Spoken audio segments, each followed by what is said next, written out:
Salve, fiel, tudo certo? Voltamos aqui hoje para gravar o pós-jogo de Corinthians 1, Cascavel 1, Cascavel 1, Corinthians 1, já que o mando foi do Cascavel. Depois de muito tempo a gente voltando aqui para gravar um pós-jogo do Corinthians, aos poucos, Corinthians voltando a jogar aí, chegando ao fim da Copa do Mundo. Foi para matar a saudade, basicamente. Tava com saudade de ver o Corinthians jogar, mas confesso que esse jogo, pelo amor de Deus, quem conseguiu assistir é muito herói, porque jogo terrível, gramado terrível. Jogo que serviu somente para matar a saudade de ver o Corinthians jogar mesmo, porque de coisa produtiva, coisa útil desse jogo, não dá para tirar muita coisa. Enfim, é isso. Mas bom, vamos falar aqui um pouco do jogo, comentar os lances, comentar um pouco aqui de reforços, enfim. O Corinthians foi a campo com quase todos os seus jogadores à disposição, alguns dos titulares, só o Memphis, que ainda está de férias por conta da ida dele para a Copa, não foi relacionado para a partida. E o Gustavo Henrique também foi poupado por controle de carga, por conta de dores no quadril. Mas o Corinthians foi a campo e começou com o time titular, com o melhor que tinha à disposição, que foi o Hugo Souza, Mateuzinho, Gabriel Paulista, André Ramalho, Bidu, Ranielli, André, Bidon, Caio César, Garro e Yuri Alberto. Bom, vamos falar aqui um pouco dos lances. 20 segundos, deu nem tempo de piscar e o Cascavel já chegou nas costas do Bidu. Cara, lance constrangedor do Bidu. O Bidu não consegue acompanhar o jogador dele chega na área, sai um cruzamento e o outro jogador chega para finalizar, o André Ramalho consegue travar o chute. 20 segundos a gente já tava se estressando com o Corinthians, pelo amor de Deus. 5 minutos, Gabriel Paulista se atrapalha sozinho com a bola. Perde, sai a finalização, o Hugo defende. A bola vai entrando devagar, o Mateuzinho em cima da linha tira. A bola fica no pé do André, que vai dar um chute para escanteio, tirar a bola do perigo da área ali. Consegue chutar a bola em cima do Hugo, no peito do Hugo. Aí o Hugo consegue segurar e sair jogando, enfim. Cara, assim, lances assim, bizonhos. Lances assim que se você jogar uma pelada toda semana no seu site, talvez não saia tanto lance bizonho quanto saiu nesse jogo. Inacreditável. Só para ressaltar, teve a polêmica, os jogadores do Cascavel pediram gol, achando que a bola tinha entrado. No replay mostrou que a bola não entrou, então de fato a bola não entrou, não foi gol do Cascavel. Segue o jogo. 9. Corinthians chega com boa jogada de André e Bidon. André chega no fundo, dentro da área e bate cruzado, o gol encaixa. No contra-ataque o Cascavel respondeu. 14. Corinthians começa a se encontrar, quase como sempre com Caio César, que acha o Mateuzinho e cruza. Passa por toda a área, o Bidu chega do outro lado, finalizando direto para fora. O gramado é impraticável, anotei aqui, impraticável, assim, um completo pasto o gramado. Eu não sei por que o Corinthians marca um amistoso desse que não tem nada de produtivo. O estilo de jogo do Corinthians com o Fernando Diniz vai ser de posse de bola, toque de bola, um time que joga com a bola, gosta de ter a bola, de trocar passes. O que dá pra treinar num jogo jogado num gramado desse, no estilo de jogo do Corinthians? Nada. Ou seja, não é produtivo em absolutamente nada contra um time amador. Assim, o que é de produtivo pro Corinthians? Por causa de 2 milhões de reais que foi a venda do mando. Do mando não, da partida, né? Que o Corinthians recebeu pra fazer o jogo. Cara, assim, não dá pra encontrar um adversário melhor, assim, jogar na arena, ganhar a renda do jogo, da bilheteria, jogar fora, com algum time de fora. O Flamengo fez amistoso com o Benfica em Portugal, o Flamengo fez amistoso com o River. Assim, é umas coisas que não dá pra entender. E o Corinthians vai jogando em Cascavel, num campo impraticável contra o Cascavel, que é um time de Série D, assim, que brigou contra rebaixamento no Campeonato Paranaense, se eu não estiver enganado. Assim, são coisas que não dá pra entender. Assim, não dá pra entender. André e Caio César, os melhores disparados. Anotei aqui. 21. Mateuzinho cruza na área, Ranielli chuta, mas a bola nem chega no gol porque o zagueiro interceptou antes. 22. André acha Garro, que deixa o Yuri em profundidade, na perna boa, aquele típico lance, ele conduzindo a bola em profundidade, para bater cruzado de pé direito, com a perna boa dele, ele tenta driblar e se atrapalha, se embanana com a bola, desarmado pelo zagueiro. E é isso, voltamos a ver Yuri Alberto. Quem tava com saudade de ver o Yuri Alberto, né? A gente assistindo na Copa aí, Haaland, Mbappé, Kane, Messi, tá aí, ó. Voltamos a ver o Yuri Alberto. Mas eu tava com saudade, confesso. 29. Segunda vez que Caio César escorrega na entrada da área. O Yuri já tinha escorregado ali. É isso, esse é o nível do gramado. Os jogadores escorregam sozinhos em um certo lugar do campo. 33. Passe errado e o Yuri Alberto adianta demais e dá tempo do zagueiro cortar. Ia sair na cara do gol, adiantou demais a bola e o goleiro saiu. O goleiro ou o zagueiro, nem lembro aqui. pra ser bem sincero. 36, chegada do Cascavel e Hugo Spalma para escanteio. Eu anotei, o jogo tá uma pancadaria. Cara, de fato, o jogo pegado, um amistoso contra um time amador, o jogo foi bem pegado até. Muito faltoso, briga, discussão, enfim. Cara, inclusive, eu acho que eu até anotei aqui, mas eu vou ter que falar agora. O André Ramalho, cara, ele é tão sonso, tão o famoso pica sonsa, né?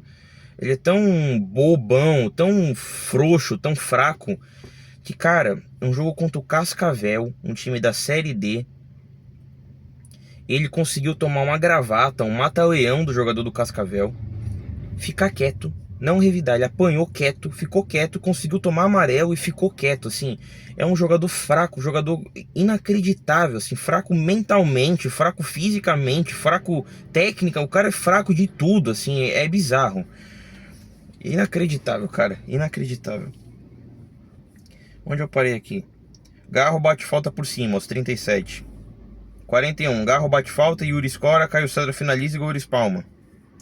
Voltamos no segundo tempo. E o time que voltou pro segundo tempo trocou o time inteiro, menos a dupla de zaga, Gabriel Paulista e André Ramalho. Então voltou pro segundo tempo. Vamos lá, tem que ler aqui. Cauê, Milans, Gabriel Paulista, Ramalho, Angileri, Alan, Matheus Pereira, Labiade, Lingard, Carrilho e Pedro Raul. Timaço, hein? 1 minuto. Labiade colocou o Milans na cara do gol, que finalizou de carrinho e o goleiro defendeu. 10. Cauê, Alan e Gabriel Paulista gostando de emoção saindo jogando. Foi um lance pro Cauê na pequena área dar um drible no atacante, mas para matar a gente do coração. 11. Pedro Raul domina no braço. Esse é o nível. O cara dominou a bola no braço, como ele sempre faz todo jogo. 15. Gol do Corinthians. Jogada pela direita do Carrilho, cruzamento ruim.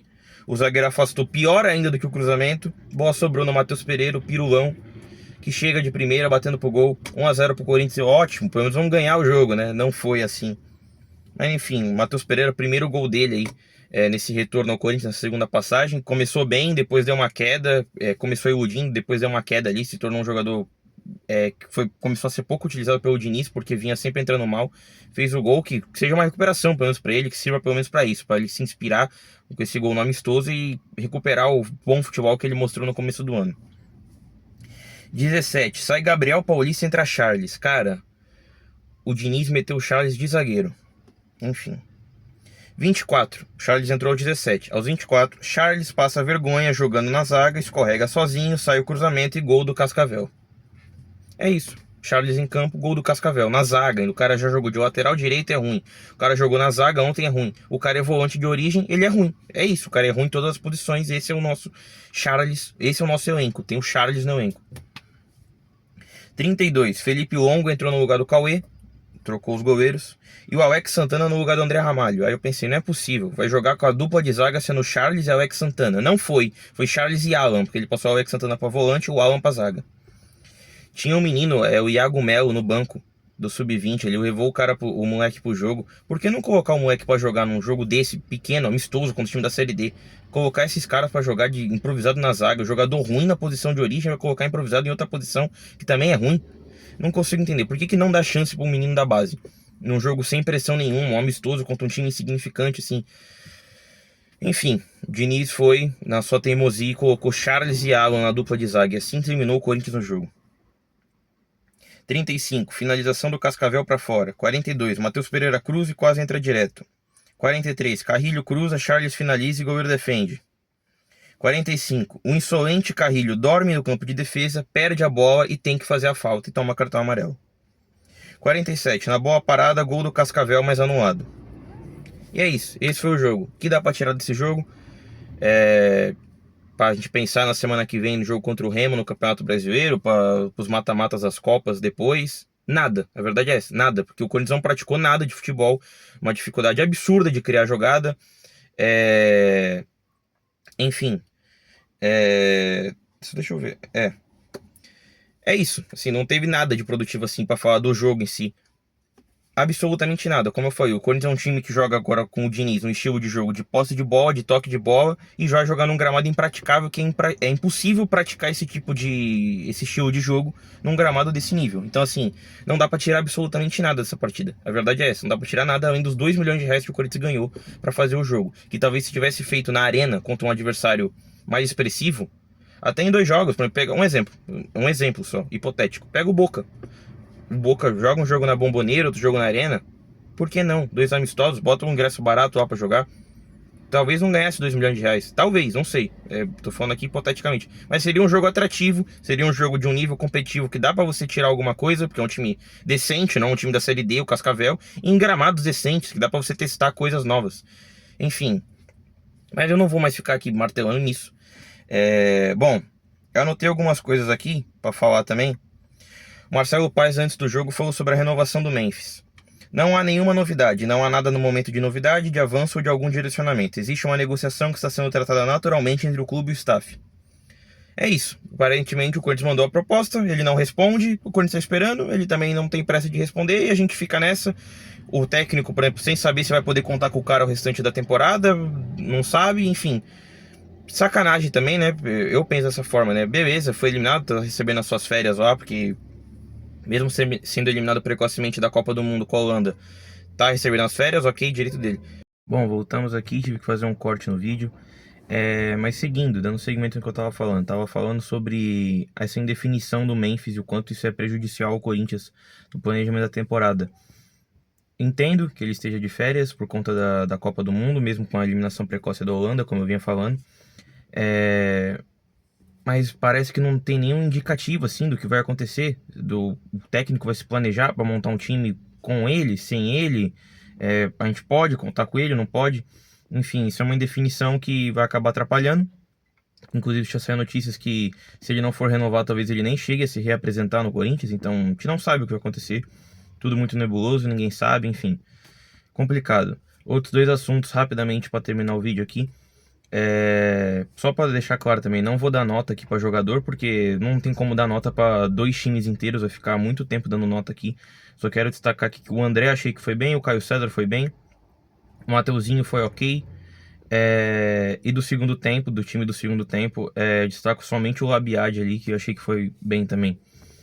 O restante do time mal, assim, tipo, não dá para tirar nada de bom, nenhum se destacou positivamente. Outras 2 coisas para falar sobre negociação também. Agora é sobre chegadas, né? O Wesley estava muito adiantado com o Cruzeiro, mas por conta da ligação que tem com o clube,